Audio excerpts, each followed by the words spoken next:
আসসালামু আলাইকুম। আমি আবারও আপনাদের সম্মুখে ভোট চাইতে এসেছি।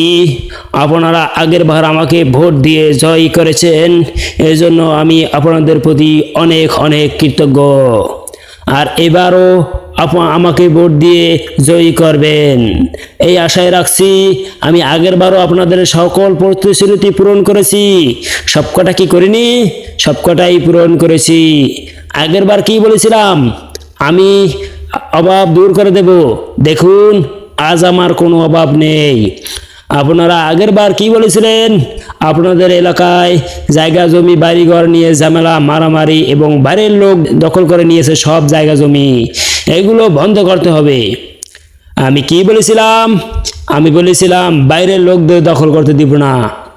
দেখুন, আমি নিজেই দখল করে নিয়েছি। কোনো নেই ঝামেলা, নেই কোনো মারামারি। আপনারা রেগে গিয়েছিলেন আর বলেছিলেন প্রাইমারি স্কুলে মদের বার বসেছে, এগুলো বন্ধ করতে হবে। আমি এই কথা শুনে রেগে যাইনি, রেগে গিয়েছিলাম। আগের বার আমি বলেছিলাম কি স্কুলে মদের বার আমি বন্ধ করেই ছাড়বো। দেখুন, আজ স্কুল বন্ধ। আমি আগের বার ভোটের সময় কি প্রতিশ্রুতি দিয়েছিলাম? মাসে একবার হলো আপনাদের এলাকায় আসব। সেখানে আমি সপ্তাহে 2-3 দিন আসতাম। কি 2-3 দিন আসিনি? আর আমি এটাও বলেছিলাম আমি 3 দিন আসবো সপ্তাহে। আপনারা বলেছিলেন না না থাক, আপনি তো এসেছেন টোল নিতে, টোল আদায় হোক বা চাঁদা আদায় হোক, আসতাম তো। আপনারা আরও বলেছিলেন আপনাদের এলাকায় পর্যাপ্ত পরিমাণে পানি নেই। আমি বলেছিলাম আমি যদি জয় হতে পারি তাহলে আপনাদের ঘরে ঘরে পানি পৌঁছে যাবে। এবং এজন্য আমি কি করেছি, একটু বৃষ্টি হলে আপনাদের এলাকাতে পানি জমা হয়। অনেকে বলেছেন এই পানি বের করতে হবে। আমি বলেছিলাম না, ওখানেই থাক, প্রয়োজনের তুলনায় পানি বেশি থাকবে। আপনাদের এই এলাকায় মদ খেয়ে 16 জন লোক মারা গেল, কি যায়নি? সরকার কি বলেছিল তখন? সরকার বলেছিল প্রতি একজনকে 1 লাখ টাকা করে দিবে। আপনারা কেউ পাননি, পাবেন কি করে? মেন সমস্যাটা কি সেটা জানেন? সেটা হলো দেশি মদের। আমাদের দেশে দেশি মদকে নির্মূল করতে হবে। তাই আমি সেই 12 লাখ টাকা দিয়ে বিলাতি মদের দোকান দিয়েছি। আপনি তো এতদিন কোনো কাজই করেননি।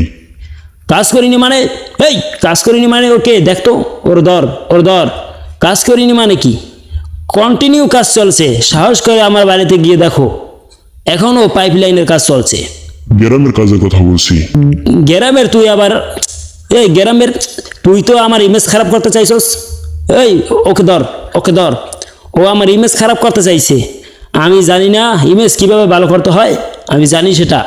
একজন গরিবের বাড়িতে গিয়ে তাদের সাথে মাটিতে বসে খাবার খাবো এবং সাংবাদিক ডেকে এনে ভিডিও করব, তখন বুঝবি আমি কত বড় নেতা।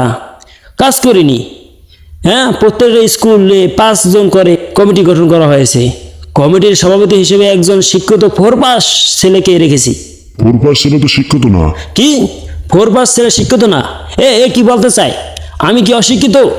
এই গ্রামে কত চুরি হতো, আপনারাই বলেছিলেন আপনাদের গ্রামের চুরি বন্ধ করতে হবে।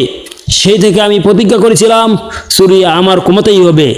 সমস্ত চোরকে আমার পার্টিতে ঢুকালাম, এখন আর চুরি হয় না, ওরা এখন ডাকাতি করে। ডাকাতি করে, এতে তো আমাদের ক্ষতি, কোনো জনগণের তো কোনো লাভ হয় না। আরে বেটা, যাই হোক, চুরি তো কমছে। কিছুদিন আগে আপনাদের বাড়িতে বোমা ফেটেছে, সেই নিয়ে কি বলবেন? ফেটেছে তো, আমি কি না বলছি?